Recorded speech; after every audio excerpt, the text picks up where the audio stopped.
But it's a wonderful honour to get an award of this particular nature, and I'm thrilled, not only for myself but for the club in particular. The club means so much to me.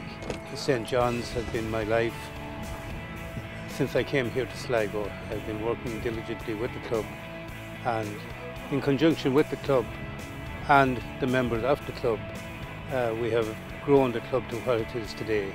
At the present time I'm president of the club, but prior to this, down the years, I have acted as chairman and also secretary.